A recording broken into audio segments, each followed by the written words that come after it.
Hello everyone.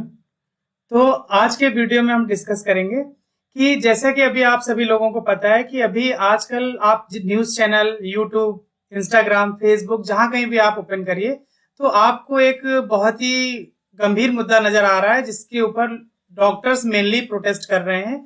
तो हम बात करेंगे जो अभी कोलकाता में जो एक केस हुआ है, डॉक्टर मौमिता रेप केस एवं हत्याकांड के बारे में, कि उसमें अब तक क्या क्या अपडेट्स हैं और क्या वजह है जिसकी वजह से डॉक्टर्स जो है वो इतना प्रोटेस्ट कर रहे हैं। तो जैसा कि हम सभी लोग जानते हैं, बचपन से हमने कहानियां सुनी है कि जो डॉक्टर्स होते हैं वो भगवान के समान होते हैं।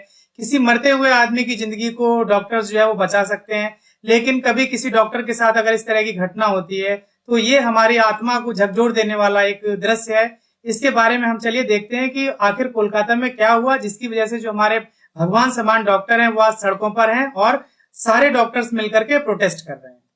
तो बात करते हैं हम, जो ये घटना है ये इंडिया के एक स्टेट है वेस्ट बंगाल। वेस्ट बंगाल में एक जगह है कोलकाता। कोलकाता में अगर हम बात करें तो वहां पर एक मेडिकल कॉलेज है जिसका नाम है आरजी कर मेडिकल कॉलेज एंड हॉस्पिटल।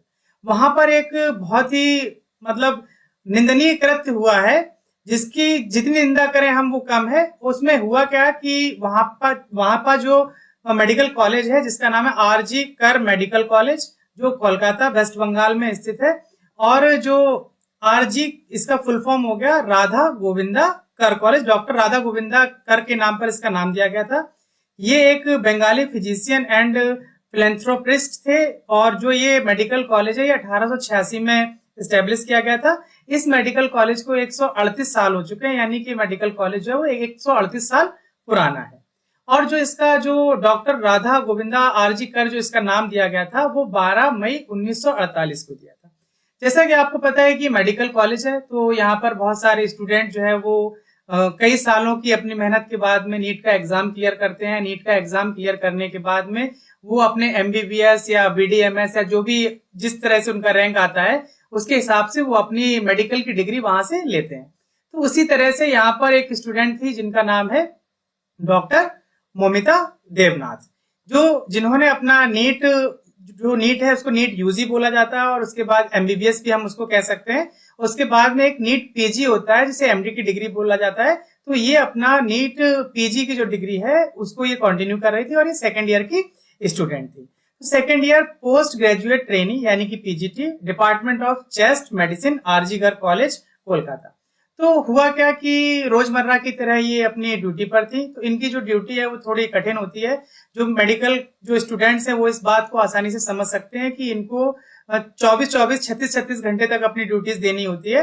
तो हुआ कुछ इस तरह से कि जो इनका एमबीबीएस जो उन्होंने कंप्लीट करने के बाद में इनकी एज जो थी वो यहाँ पर 31 ओल्ड ईयर थे। ठीक है, एजुकेशन जो है एमबीबीएस इन्होंने कंप्लीट कर लिया था। अभी जो है ये एमडी का कोर्स कर रही थी, डॉक्टर ऑफ मेडिसिन परस्यूइंग थी, सेकेंड ईयर में थी। Where she was in that day post graduate trainee थी, उस ड्यूटी ऑन द ड्यूटी थी, यानी कि जैसे इनका नाइट शिफ्ट उस दिन चल रहा था। तो इंसिडेंस जो है वो 8 से 9 अगस्त के बीच में, यानी कि 8 की रात और सुबह के अराउंड 9 बजे के आसपास हुआ कुछ इस तरह से कि जैसे जनरल डेज में क्या होता है कि जैसे ये अपने फैमिली से शाम को बात करती हैं तो इनकी माताजी से इनकी बात होती है। उसके बाद जब ये अपने कॉलेज पहुंचने वाली होती हैं, ड्यूटी पर ज्वाइन करने वाली होती हैं, तो ये अपनी माँ से बोलती हैं कि मम्मी मैं कॉलेज पहुंच गई हूँ, मेरी ड्यूटी का समय हो गया, मैं आपसे कल बात करती हूँ। उसके बाद में ये अपना ड्यूटी शिफ्ट दे रही होती हैं। उसके बाद जब ये इनका जिस हिसाब से रूटीन था, तो रात का खाना इन लोगों का बहुत लेट होता है क्योंकि खाना खाने के बाद अक्सर नींद आने लगती है। तो जितने भी मेडिकल स्टूडेंट हैं वो जो रात का खाना है वो 2 बजे 3 बजे के अराउंड ही करते हैं। तो इन्होंने अपना रात का डिनर किया। उसके बाद जो फर्स्ट ईयर के स्टूडेंट थे उनसे इन्होंने बोला कि मुझे थोड़ा नींद आ रही है तो मैं जाकर के थोड़ा रेस्ट कर लेती हूँ। उसके बाद वहां पर इनके लिए लेटने के लिए ऐसी कोई व्यवस्थाएं नहीं है। तो वहां पास में ही एक सेमिनार हॉल है जहां पर कुछ बेड्स पड़े हुए थे, तो ये वहां पर आराम करने के लिए चली गई। और जो ये इनके साथ में जो भी इंसिडेंस हुआ है वो इंसिडेंस क्या है वो भी हम आगे डिस्कस करेंगे। वो हुआ है इनके साथ में 3 से लेकर के सुबह 5 बजे के बीच में। तो उस इंसिडेंस के बाद में अगले दिन जब सुबह होती है तो वहां पर इनको मृत पाया जाता है। तो ये एक सोचने वाली बात है कि वो इंसिडेंस क्या था जिसकी वजह से इनकी मौत हो गई। तो जहां वहां का जो सेमिनार हॉल है, तो आम भाषा में अगर हम बात करें सेमिनार हॉल क्या होता है, तो सेमिनार हॉल वो जगह है जहां पर स्टूडेंट्स इकट्ठे होते हैं और जो किसी कॉलेज है, स्कूल या जो मेडिकल कॉलेज है, वहां के जो प्रोफेसर्स आते हैं वो अपने लेक्चर्स डिलीवर करते हैं। और जनरली जो आजकल जो सेमिनार हॉल बन रहे हैं वो साउंड प्रूफ होते हैं, ताकि जो अंदर जो भी डॉक्टर या जो भी लेक्चरर है लेक्चर दे रहा है उसकी आवाज जो है वो बाहर तक ना जा सके, ताकि बाकी के जो पेशेंट्स हैं, जो आने जाने वाले जो आगंतुक हैं, जो वहां पर आते जाते हैं, उनको कोई प्रॉब्लम्स नहीं आनी चाहिए। तो ये सेमिनार हॉल के अंदर जो भी इंसिडेंस है वहां पर हुआ, जिसके बाद ये अगले दिन सुबह है वहां पर जो आप ये साइड में इमेज देख पा रहे हैं, इस तरह से वहां पर मृत पाई गई।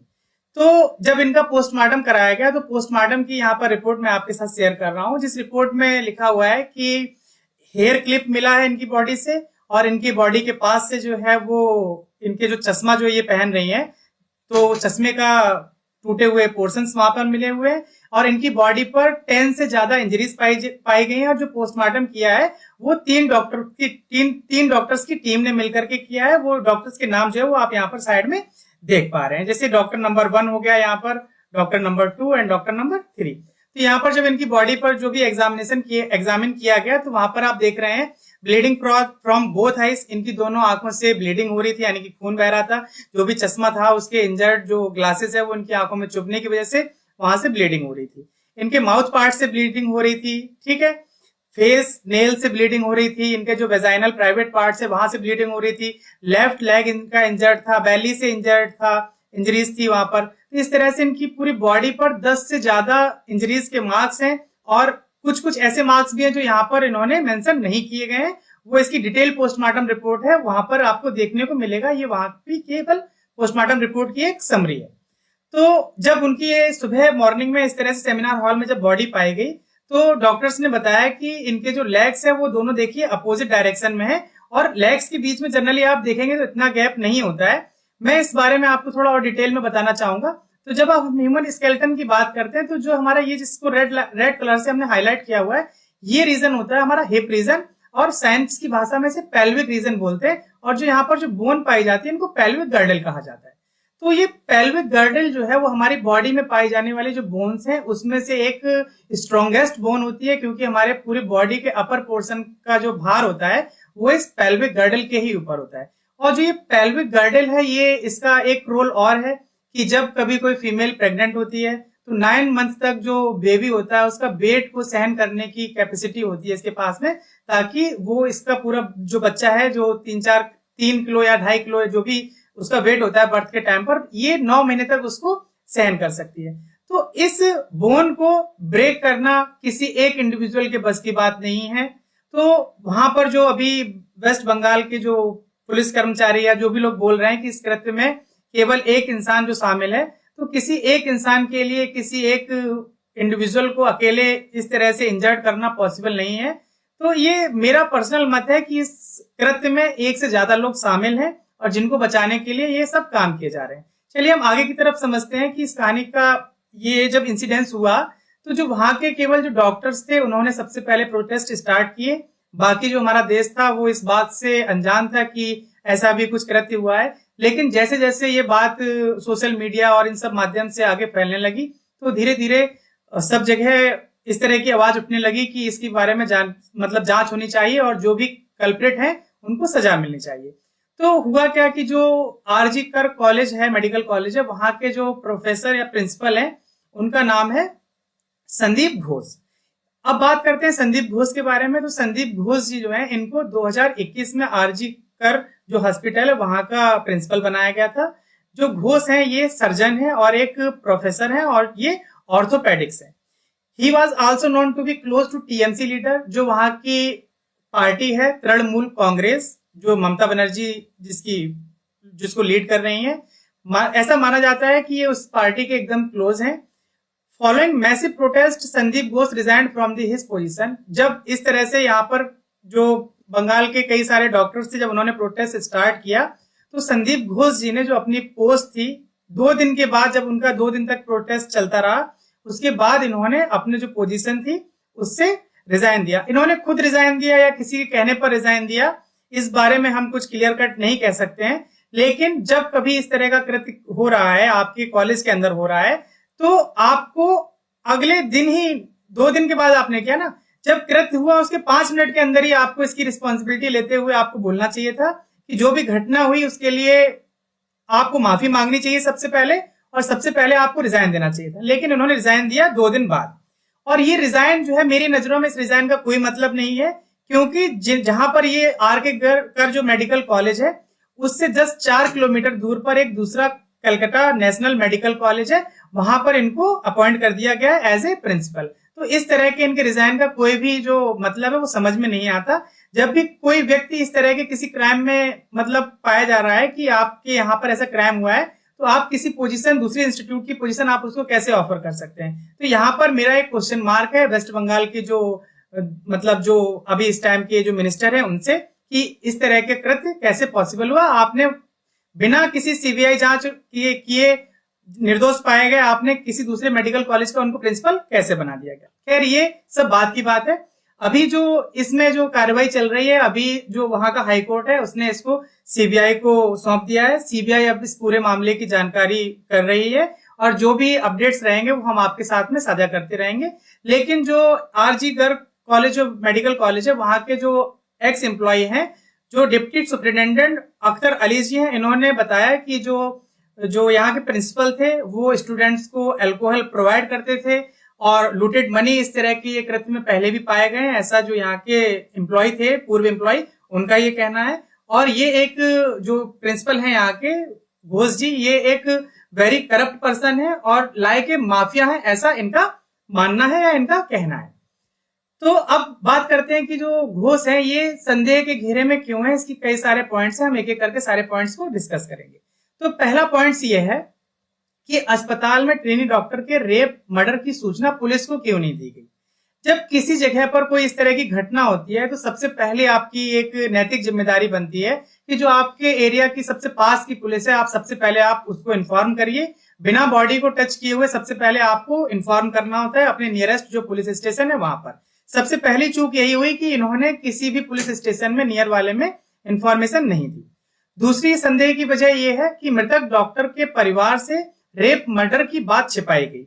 हुआ क्या कि अगले दिन सुबह 11 बजे के आसपास उनकी माताजी को फोन जाता है और बोला जाता है कि जो आपकी बेटी है उसकी तबीयत जो है वो खराब है और आप जितना जल्दी हो सके यहाँ पर मेडिकल कॉलेज में आ जाइए। उनकी माताजी सोचती है कि कल रात तो मेरी बात हुई थी बेटी से, बेटी तो एकदम ठीक थी और वो ड्यूटी पर थी, और वो मतलब एकदम शॉक थी कि अचानक से ऐसा क्या हुआ कि वो इतना गंभीर रूप से हो गए कि डॉक्टर वो अपना खुद फोन नहीं कर सकती, बाकी लोग हमें फोन करके बता रहे हैं। लेकिन जब क्या हुआ कि फोन कट गया, कुछ देर बाद फिर से दोबारा फोन मिलाया गया तो वो फोन रिसीव नहीं हुआ। फिर उन्होंने कई बार और ट्राई किया तो किसी पर्सन ने फोन रिसीव किया और उनको बताया कि उनकी बेटी जो थी उसने आत्महत्या कर ली, आप जल्दी से जल्दी यहाँ पर मेडिकल कॉलेज में आ जाइए। तो दूसरे पॉइंट ये हो गया कि आपने गलत इंफॉर्मेशन दिया कि उसने आत्महत्या की है, तो इस वजह से भी आपका कॉलेज जो है वो संदेह के घेरे में है, प्रिंसिपल जी जो है वो संदेह के घेरे में। तीसरी वजह है कि परिवार का आरोप है कि जैसे मान लो उनको सुबह इंफॉर्मेशन मिली 11 बजे के अराउंड, तो वो 1 बजे या 2 बजे के अराउंड वहां पर पहुंच गए थे। 3 घंटे तक उनको उनकी बेटी का शव देखने की अनुमति नहीं दी गई। जब किसी बच्चे के पेरेंट्स वहां पर आ चुके हैं तो सबसे पहली प्रायोरिटी आपकी है कि आप बच्चे के माता पिता को उसकी कम से कम बॉडी तक देखने का मौका दीजिए। तो उनको ये मौका नहीं दिया गया। आप क्यों नहीं दिए मौका, इसका जवाब जनता आपसे मांग रही है। बात करते हैं कि 8 से 9 अगस्त की रात को हुई घटना के बारे में। जो इनसे सीबीआई भी क्वेश्चन पूछ रही है, वो पूछ रही है कि 8 से 9 अगस्त की जो घटना हुई उसके बारे में आपको कब पता चला और कैसे पता चला। ये जो जवाब देंगे वो आपके सामने हम बाद में साझा करेंगे। घटना की जानकारी मिलने के बाद आपने क्या किया, आपको किसने बताया कि ये सुसाइड है, क्योंकि जो बच्ची के माता पिता हैं उनको हॉस्पिटल की तरफ से फोन किया गया और उनको बताया गया कि आपकी बेटी ने आत्महत्या कर ली है। तो सीबीआई पूछ रही है कि आपको ये कैसे कंफर्म हुआ कि ये एक सुसाइड था। ये सारे जो क्वेश्चन मार्क हैं जिनकी वजह से प्रिंसिपल जो है वो संदेह के घेरे में है। बात करते हैं कि ये सब घटना हुई उसके बाद में जब वहां पर डॉक्टर पीसफुल प्रोटेस्ट कर रहे थे तो ट्रक में हजारों की संख्या में लोग भरकर वहां पहुंचते हैं और वो हॉस्पिटल में तोड़फोड़ करते हैं। तो वहां पर अभी जो टोटल 9 इंडिविजुअल जो हैं जिनको आइडेंटिफाई कर लिया गया है, उनके नाम यहाँ पर देखिए मेंशन किए गए हैं। तो अब एक चीज बताइए, अगर मान लीजिए बोला जाता है कि किसी एक इंडिविजुअल ने अगर ये मर्डर किया, तो मेरा ये मानना है कि अगर जैसे आप मान लीजिए एक आम आदमी है और अगर आप 10 लोगों को भी अगर जुटाने की कैपेसिटी नहीं है आपके अंदर, अगर आप फोन करेंगे कि भाई चलो कहीं लड़ाई हो गई है, तो आपके फोन करने से 10 लोग भी इकट्ठे नहीं होंगे। लेकिन किसी नॉर्मल बंदे के फोन करने से हजारों की संख्या में ट्रकों में लोग भरकर वहां पहुंच रहे हैं और तोड़फोड़ कर रहे हैं। तो ये किसी एक बंदे का मुद्दा नहीं है, इसमें जरूर ना जरूर कोई ना कोई पर्सनल या मतलब हाई प्रोफाइल जो पॉलिटिकल इन्फ्लुएंस यहाँ पर दिखाई दे रहा है, जिसकी वजह से इतनी जनसंख्या में लोग यहाँ पर पहुंच रहे हैं। जब वो लोग वहां पर जब वो मॉब पहुंचता है तो मॉब ने क्या किया, vandalised the hospital, emergency department, nursing unit, medical store, seminar hall. Hindustan times का ये एक जो आर्टिकल है वो हम आपके यहाँ पर साथ में शेयर कर रहे हैं, ठीक है। तो यहाँ पर देखिए जहां पर ये घटना हुई थी उसके जस्ट ही ये एक कंस्ट्रक्शन का काम भी अगले दिन ही स्टार्ट कर दिया गया। जबकि क्या होता है कि कोई भी क्राइम स्पॉट होता है वो सबसे सेंसिटिव एरिया होता है और वहां पर 24 घंटे हमेशा पुलिसकर्मी तैनात रहते हैं कि किसी को वहां पर आने जाने ना दिया जाए, ताकि कोई सबूत है उनके साथ में छेड़छाड़ ना की जाए। लेकिन वहां पर पुलिस फोर्स इतना कम था।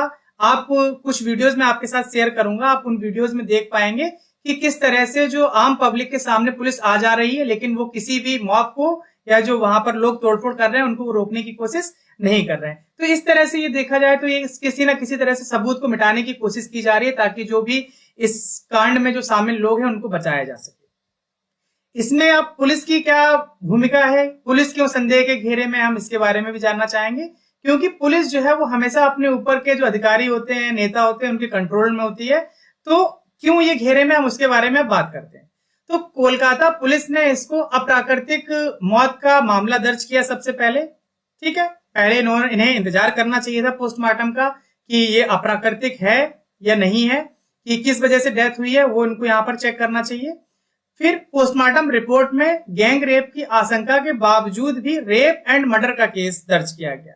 देखिए, जो गैंग रेप जब भी कभी होगा तो वहां पर धाराएं अलग लगाई जाएंगी और उसमें जो कानून है वो और कठोर है। लेकिन रेप एंड मर्डर केस है, वहां पर कानून जो है वो थोड़ा मजबूत नहीं है, जिसकी वजह से जो दोषी है उनको बचाने के लिए रेप एंड मर्डर का केस बनाया गया। गैंग रेप का केस वहां पर इन्होंने दर्ज नहीं किया।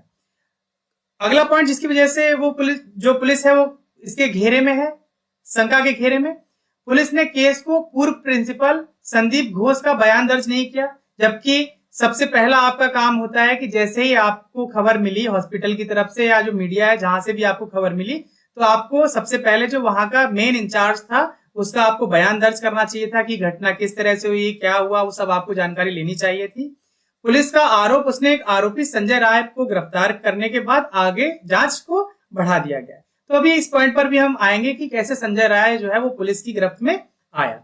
पुलिस ने घटना स्थल के बेहद नजदीक दूसरे कमरे में कंस्ट्रक्शन की इजाजत दी। जैसा कि हमने इस पीछे वाली इमेज में देखा कि इस दीवार को तोड़ करके यहाँ पर कंस्ट्रक्शन का काम स्टार्ट कर दिया गया। तो जब आप देख रहे हैं कि मामला इतना गंभीर है, तो आपको वहां पर जो सबूत मौजूद हैं, जब तक फॉरेंसिक टीम जब तक कि सब चेक ना कर ले, तब तक कि आपको वहां पर कंस्ट्रक्शन की परमिशन नहीं देनी चाहिए थी। लेकिन पुलिस ने परमिशन दे दी, तो इस वजह से पुलिस जो है वो संदेह के घेरे में कि आपने वहां पर इजाजत क्यों दी। अब बात करते हैं कि जो संजय राय करके जिस व्यक्ति का नाम आ रहा है वो यहाँ पर इस घेरे में कैसे फंसा। तो सबसे पहले क्या हुआ कि वहां पर सीसीटीवी चेक किए गए। जब सीसीटीवी देखे गए तो पाया गया कि सेमिनार हॉल में कोई भी सीसीटीवी नहीं था, लेकिन उसके आसपास के जो एरियाज थे वहां पर सीसीटीवी लगे हुए थे। तो जो घटना स्थल था वहां से कुछ जो फॉरेंसिक या जो भी टीम्स वहां पर थी, तो उन्होंने कुछ एविडेंस कलेक्ट किए। तो वहां पर पाया गया कि उनको एक ब्लूटूथ मिला। जब ब्लूटूथ मिला तो और सीसीटीवी के जो फुटेज थे उनके आसपास के एरिया देखा गया, तो वहां पाया गया कि संजय रॉय नाम का एक आदमी है जो उस एरिया के आसपास में देखा गया था। तो पुलिस को ये शक हुआ कि हो सकता है कि जो ये ब्लूटूथ है वो इसी पर्सन का हो। तो सबसे पहले इन्होंने क्या किया, ये ब्लूटूथ लेकर के इस व्यक्ति के पास गए और उसका फोन से उसको कनेक्ट कराने का कोशिश किया। जैसे ही इन्होंने ब्लूटूथ का ऑप्शन ऑन किया फोन के अंदर, वैसे ये दोनों डिवाइसेस जो है वो आपस में पेयर हो गए, जिसकी वजह से संजय रॉय जो है वो पुलिस की हिरासत में आ गया। अभी जो संजय रॉय है इसके बारे में हम बात करते हैं। तो ये संजय रॉय जो है वो सिविक वॉलेंटियर है अंडर कोलकाता पुलिस 2019 से। जो संजय रॉय है सिविक वॉलेंटियर का मतलब हुआ कि ये 12,000 रुपए की तनख्वाह पर इनको रखा गया था। और जो ये पुलिस के कुछ कानूनी जो जिस तरह से हम लोग बोलते हैं ना कि जो मतलब एक इन्फॉर्मर की तरह वर्क करता था वहां पर, और इसके पास में परमिशन थी कि हॉस्पिटल में कभी भी आ जा सकता था। संजय रॉय के अगर हम बैकग्राउंड की बात करें तो अब तक इन्होंने 4 शादियां की हैं। 3 जो इनकी बीवियां थी उन्होंने इनको छोड़ दिया और एक बीवी की जो है वो डेथ हो गई है। जो उसके रीजंस है वो हम यहाँ पर नहीं बता रहे आपको कि किस रीजन से उनकी डेथ हुई है। और ऐसा भी पाया गया कि जब इनके फोन को पुलिस ने एग्जामिन किया तो वहां पर पॉर्न वीडियोस भी पाए गए हैं। तो इससे पुलिस का शक जो है वो इनके ऊपर और गहरा रहा है कि हो सकता है कि यही जो है वो मेन कल्प्रिट है। नेक्स्ट कंडीशन की हम बात करते हैं कि जब कल्प्रिट अगर पकड़ लिया गया है तो फिर लोग धरने पर क्यों हैं? अब तो धरना खत्म कर देना चाहिए जब ये कल्प्रिट पकड़ लिया गया है। लेकिन जो हमने जैसा कि पहले वीडियो में डिस्कस किया था कि पेल्विक बोन जो ब्रेक किया गया है तो ये किसी सिंगल पर्सन के बस की बात नहीं है जो इस तरह का अंजाम दे सके। तो ये किसी अगर अनपढ़ आदमी को अगर आप कहें कि इस तरह से आप कूल्हे वाली हड्डी को एक आदमी अगर तोड़ने की कोशिश करे तो वो नहीं तोड़ सकता है। इसीलिए ये ऑल इंडिया और वर्ल्ड लेवल पर नेपाल जो आसपास के हमारे देशेस हैं वहां के जो डॉक्टर्स हैं वो भी अभी सब प्रोटेस्ट में उतरे हुए हैं और जो प्रोटेस्ट का लेवल है वो हर दिन जो है वो इंक्रीज होता जा रहा है। और जो हमारे देश है जो मोदी जी हैं उनके ऊपर भी एक सवाल है कि आप इस तरह का कोई कानून क्यों नहीं लाते जिसमें इस तरह के जो केसेस होते हैं उनमें कल्प्रिट जो भी पाए जाते हैं उनके ऊपर तुरंत एक्शन लिया जाए। अब देखिए एक इस तरह की इमेज शेयर की जा रही है आजकल जो इंटरनेट है वहां पर, तो उसमें ये कहा गया है most illogical picture on the internet. अब मैं बताता हूँ इस पिक्चर के पीछे की कहानी क्या है। जो यहाँ पर जो वेस्ट बंगाल है वहां की सीएम है ममता दीदी या ममता बनर्जी। तो ममता बनर्जी जो है वो खुद इस प्रोटेस्ट में पार्टिसिपेट कर रही हैं, जबकि ममता बनर्जी जो है वो प्रोटेस्टर है, ठीक है, चीफ मिनिस्टर भी है वेस्ट बंगाल की, होम मिनिस्टर भी है, हेल्थ मिनिस्टर भी है। तो भाई इनसे एक सवाल सीधा सीधा ये पूछा जा रहा है कि आप ये जो प्रोटेस्ट कर रही हैं वो किसके अगेंस्ट कर रही हैं? तो एक तरह से ये हो गया कि दीदी प्रोटेस्ट अगेंस्ट दीदी, यानी कि मैं अपने अगेंस्ट ही प्रोटेस्ट कर रहा हूं। जब सारी पावर्स तुम्हारे हाथ में तो तुम अपने पावर्स का इस्तेमाल करके कोई स्ट्रिक्ट एक्शन क्यों नहीं ले रही हैं आप? तो जनता इनसे जवाब चाह रही है, ठीक है। नेक्स्ट पॉइंट, इनके कुछ ऐसे स्टेटमेंट आ रहे हैं जिनकी वजह से माना जा रहा है कि जो घोष जी हैं उनको बचाने में इनका भी कुछ ना कुछ रोल है, क्योंकि वो टीएमसी के जो है वो खास आदमी ऐसा माने जा रहे हैं। तो इनका एक बयान अभी वायरल हो रहा है जिसमें इन्होंने बोला है she will not return, if you want to do protest on her name then you can do, we can give 10 lakh at least as a compensation.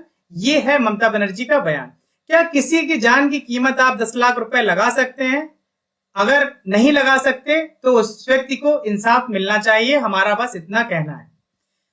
इनका एक बयान और अभी सोशल मीडिया पर वायरल हो रहा है जिसमें इन्होंने कहा है कि रेप इंसिडेंट्स बढ़ रहे हैं because man and women interact more freely now. क्योंकि मैन, पुरुष और महिला जो है वो इंटरेक्ट ज्यादा कर रहे हैं इसलिए रेप केसेस बढ़ रहे हैं। भाई आपकी पार्टी में भी बहुत सारे लोग ऐसे हैं, तो आप इस तरह की बातें ना ही कीजिए तो बेहतर है, जिससे जनता में आपके खिलाफ आक्रोश पैदा हो। आप एक सीएम की पोजीशन पर है तो आपको कुछ भी कहने से पहले 4 बार सोचना चाहिए, फिर आपको वो शब्द कहने चाहिए। हम बात करते हैं जो हमारा बॉलीवुड है। रफा जो हमारे इंडिया से लगभग 4500 किलोमीटर दूर है, जब वहां पर कुछ इस तरह की घटनाएं हो रही हैं जहां पर नरसंहार हो रहा है, तो वहां पर जो हमारा पूरा बॉलीवुड का जो समूह है वो इकट्ठा हो रहा है और उसके बारे में बोल रहा है। लेकिन जब हमारे देश की बेटी के साथ में कुछ इस तरह की घटना हो रही है तो किसी भी बॉलीवुड व्यक्ति का, जो वहां से लोग बिलोंग करते हैं, उनका अभी तक कोई भी लगभग क्लियर कट स्टेटमेंट नहीं आ रहा है कि इस पर क्या होना चाहिए। वहीं जो हमारे बायस्ड यूट्यूबर हैं, ठीक है, उन्होंने अभी कोलकाता वाले केस पर कोई भी खुल करके वीडियोस सही से अपलोड नहीं किए हैं, ठीक है। हम इनका कहना है कि हमारी आवाज मर गई है, इंतजार कर रहे हैं कि अभी इनको कुछ और समझ में आए, उसके बाद में ये वीडियोस अपलोड करेंगे और देश की जनता को बताएंगे कि आप लोगों को भी इस मुहिम में साथ में खड़े होना चाहिए। उसके अलावा जो हमारे न्यूज चैनल्स हैं, इनको तो मैं न्यूज चैनल्स ना कह करके बिकाऊ पत्रकार कहूंगा, क्योंकि जिस भी सत्ता की पार्टी आती है उसके हिसाब से ये लोग अपने आप को उनके हाथों बेच देते हैं और उनसे मोटी रकम ले लेते हैं, उसी पार्टी के उसमें फेवर में ये बात करते हैं, ठीक है। तो इनसे तो हमारी कोई उम्मीद ही नहीं है। हमारी जो उम्मीद है वो देश की जो आम जनता है जो मेरी इस आवाज को सुन रही है, उनसे मेरा बस इतना कहना है कि जो हमारे इतिहास रहा है उससे हमें कुछ सीखना चाहिए। पहले मैं कुछ पॉइंट्स पर बात करूंगा जो हमारे समाज में गलत इंफॉर्मेशन फैल रही है उसके बारे में। जैसे सी वाज रेप्ड, उसका रेप हुआ नहीं, ही रेप्ड हर, उसने उसका रेप किया। तो हमें इन पॉइंट्स में करेक्शन करने की जरूरत है। प्रोटेक्ट योर डॉटर, अपनी पुत्री को प्रोटेक्ट करिए या उसको बचाइए। ये पॉइंट गलत है। प्रोटेक्ट करने की जरूरत नहीं है। आप अपने बच्चे को, या जो आपका लड़का है या जो किसी का हस्बैंड है, किसी का बाप है, आप उसको एजुकेट करिए कि वो इस तरह की घटना ना करे। और अगर करता भी है तो सरकार को इतना सख्त कानून बनाना चाहिए कि उसको जैसे ही पाया जाए कि ये इस काम में लिप्त था तो उसको जेल में डाल के खाना खिलाने की जरूरत नहीं है। उसको जिस दिन क्लियर होता है कि ये इस काम में लिप्त था, उसके 24 घंटे के अंदर फांसी पर लटका देना चाहिए। ऐसा मेरा व्यक्तिगत मानना है। Ask your daughter to come home early, it's not safe. आप अपनी बेटी से क्यों पूछ रहे हैं कि घर जल्दी आ जाओ, ये सेफ नहीं है? भाई, आप अपने लड़के को क्यों नहीं समझा रहे कि बेटा घर जल्दी आ जाओ, ये सेफ नहीं है? तो यहां पर हम देख रहे हैं कि समाज में डिस्क्रिमिनेशन देखने को मिल रहा है। और मुझे एक चीज ये समझ में नहीं आती कि पता नहीं ये जो मोमबत्ती वाला जो ट्रेंड है ये कहां से स्टार्ट हुआ। इतिहासों में जो भगवत गीता है, रामायण है, महाभारत है, इसमें लिखा गया है कि नारी के सम्मान में महाभारत हुआ, लंका दहन हुआ, लेकिन पता नहीं आज के समाज में ये मोमबत्ती जला करके प्रोटेस्ट करने वाला कहां से स्टार्ट हो गया। अभी कुछ आप पुराने वीडियोस यूट्यूब पर देखेंगे, एक इंसिडेंस पहले हुआ था जहां पर किसी व्यक्ति ने रेप किया, तो 100 से 200 महिलाएं इकट्ठी हुई और उन्होंने अदालत के बाहर ही उस जो मुजरिम था या जो मुलजिम था उसको मार डाला। तो जब कभी इस तरह की घटनाएं होती हैं तो इस तरह का जो इंसिडेंट्स हमें देखने को मिलते हैं तो जनता में अभी आक्रोश है। ठीक है, तो हम जो वहां के डॉक्टर्स हैं उनकी कुछ अपील है जो हम आपके साथ शेयर करेंगे। तो आरजी कर मेडिकल कॉलेज कोलकाता में रेजिडेंस डॉक्टर के साथ हुए गैंगरेप एंड मर्डर के विरोध में अब तक केवल मेडिकल कॉलेज ही प्रोटेस्ट कर रहे थे, लेकिन जब इस मुहिम या इस अपील को जनता के साथ में शेयर किया गया तो अदर प्रोफेसर्स ने भी इसको ज्वाइन किया। ठीक है, अदर डॉक्टर्स जो हैं जैसे अपने नेपाल देश ने या अदर फॉरेन कंट्रीज है वहां के डॉक्टर्स भी इस प्रोटेस्ट में शामिल हो रहे हैं। नर्सिंग एसोसिएशन भी इसमें खुलकर विरोध कर रहे हैं। लेकिन जो हमारी आम जनता है वो अभी भी यही सोच रही है कि इससे हमारा क्या लेना देना। आप एक चीज समझ लीजिए, यहाँ पर तो उस मोमिता दास या जो हमारी मेडिकल की स्टूडेंट थी उसके अगेंस्ट में नर्सिंग डॉक्टर, प्रोफेसर्स, ये सब इन्वॉल्व हैं। अगर आप सोचिए यही मुद्दा किसी रिक्शे वाले की बेटी के साथ या किसी नॉर्मल इंडिविजुअल की बेटी के साथ हुआ होता तो इस मुद्दे में उसके साथ में कोई भी खड़ा नहीं होता। तो आम जनता को भी इसमें अपना पार्टिसिपेशन देना चाहिए। और मेरी सभी आम जनता या जो भी किसी अदर प्रोफेशनल से हैं, प्रोफेसर जैसे जो भी हैं इंडिविजुअल, तो उनसे मेरी अपील है कि वो सब लोग इसमें साथ आइए। अभी इस तरह की एक घटना उत्तराखंड में भी देखने को मिल रही है जहां पर एक नर्स के साथ में इस तरह की घटना हुई है और उसको मार दिया गया है जान से। तो इस तरह के कृत्य अगर इन पर कोई सख्त कानून नहीं होगा तो इस तरह से इंसिडेंट्स होते रहेंगे। और इससे पहले भी एक इंसिडेंस हुआ था निर्भया केस, उसके बाद में भी कोई सख्त कानून नहीं आया कि जिसमें कल्प्रिट या जो भी दोषी पाए जाते हैं उनको फांसी की सजा तुरंत ही दी जानी चाहिए। तो मेरी केवल सरकार से यही अपील है कि इसमें ऐसे सख्त कानून होने चाहिए। जो भी व्यक्ति इस तरह की घटना को अंजाम दे रहे हैं उनके मन में एक डर हो ताकि वो भविष्य में कभी कुछ इसके बारे में सोचने से पहले सोचें कि इसका अंजाम जो है वो उनके साथ में बहुत गलत हो सकता है। तो हमारा बस केवल यही अपील है कि जितना जल्दी हो सके, जो भी एक तो पकड़ा गया है, इसके साथ ही जो भी हैं जो अभी तक नहीं खुलकर सामने आए उनको भी पकड़ा जाए। और जैसे ही साबित हो जाता है कि ये सब इन्वॉल्व थे इस केस में, उनको तुरंत 24 घंटे के अंदर फांसी पर लटका देना चाहिए। मेरी बस केवल यही अपील है कि और देश की जनता से मैं चाहता हूं कि सब लोग मिलकर के साथ आइए और इस मुहिम को आगे बढ़ाइए ताकि इसमें एक कोई अच्छा सा कानून बन सके जिससे जो दोषी हैं उनको सजा दी जा सके। आज का जो ये वीडियो हमने आपके साथ में शेयर किया, इसके जो स्टोरी लाइन जो है वो हमारे सहयोगी डॉक्टर सुशील सिंह द्वारा रचित है या इंफॉर्मेशन उनके द्वारा दी गई है। और जो वीडियो में जो आप आवाज सुन रहे हैं ये यानी कि मैं आलोक कुमार यादव हूँ। इसके अगले जो अपडेट्स हैं, जो भी आपको इंफॉर्मेशन हमें जिस तरह से मिलती रहेगी, हम आपके साथ जल्दी शेयर करेंगे। धन्यवाद।